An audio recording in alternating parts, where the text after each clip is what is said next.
knows about. The box contains a hodgepodge of items ranging from certificates to select bandcamp IDs to even boarding passes. The box also contains sentimental values such as old hospital wristbands. But the one type of item that is non-existent in my box is my art. For as long as I can remember, I've loved to express myself in practically any art medium available. But what exactly is art? In the Poetics, Aristotle defined art as a form of imitation. Art is natural to humans and is one of the ways that children learn and foster emotional growth.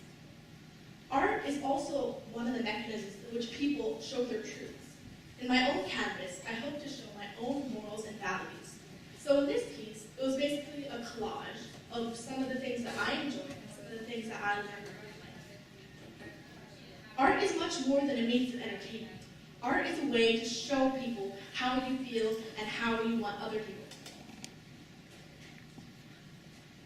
So throughout my life, I've created various pieces of artworks, and I've noticed that there's something similar in every single process, in every single step of creating it. So I created this creative process, which enables me to produce the things that I produce.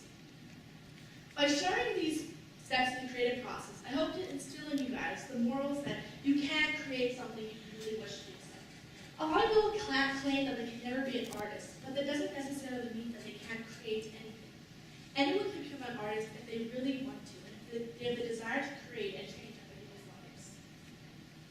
So the first step in the creative process is creating a concept. A concept can be a one-letter word that describes the theme of your piece, or how you want the viewer to feel when it's your piece. The piece can also, the piece's theme can also express the theme of the piece and how you want the viewer to feel. So for this piece, it was actually a school assignment, and I was instructed to create a piece that represented a dichotomy. For those of you that might not know what a dichotomy is, it's basically opposites, like the sun. And so for mine, I did gentle and deleterious. So I wanted to represent something that could be so graceful and beautiful on the outside, but can actually be harming the participant on the inside.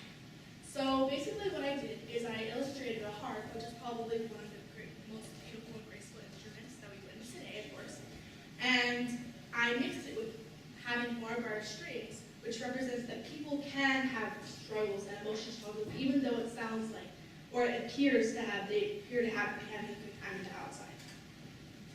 So the second step in the creative process is to work on some rough drafts.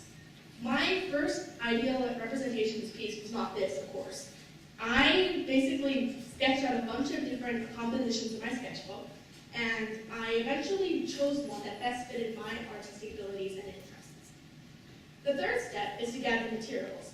If you're working with ceramics, you need clay. If you're painting, you need a brush, canvas, etc. So for this piece, what I did is I used a hard-pressed watercolor paper, and I also added some micron pen, and then I also included some glazing and watercolors as well. The fourth step in the creative process is to finally create. Don't get discouraged if your product doesn't match up to your ideal representation. I'm sure that all the famous artists had the perfect idealization about what they wanted their piece to be, but it never actually turned out to be that way. But that doesn't necessarily mean it's a bad thing.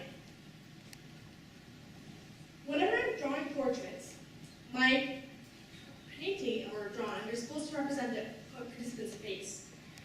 Since everyone's face is different, there's no ideal portrait to follow. As a result, people shouldn't be judged comparatively. You shouldn't judge one art piece to another because they're all different and the subject matter is different, of course. So people should be judged individually based on their own distinctive work and potential. And for a long time, I have believed that the only one person who can really judge a person is themselves. So, because you're the one that knows you most, right? So, last year, I was actually diagnosed with a mental disorder called bipolar disorder. And for a long time, I struggled with that. For those of you who might not know what that is, it's basically a mental illness in which people suffer from depressive lows to emotional manic highs. So I had a hard time adjusting to that and accepting that as part of my identity, but I was able to actually hear something from my psychologist that she mentioned. She told me that people with bipolar disorder are more likely to be creative and intelligent. Now, if you wanted my friends to describe me, or they probably say that, creative intelligent. So I found out that even though that was one of the major setbacks in my life, it didn't have to be the worst thing that ever happened to me. It actually enabled me to unleash my creative spirit and also not be afraid to express what I thought or how I wanted to be able to for my pieces. And so despite all of that, I overcame that, and through many different highs and lows, I was able to create and really show people how I felt about things. And so this is probably one of the most culmination of my activities and my efforts and how I felt about things. And I really don't want to just have art as a means of entertainment. It's not supposed to be something pretty to look at. It's supposed to be something that really means something to the participant and the viewer. So I have a final question for you.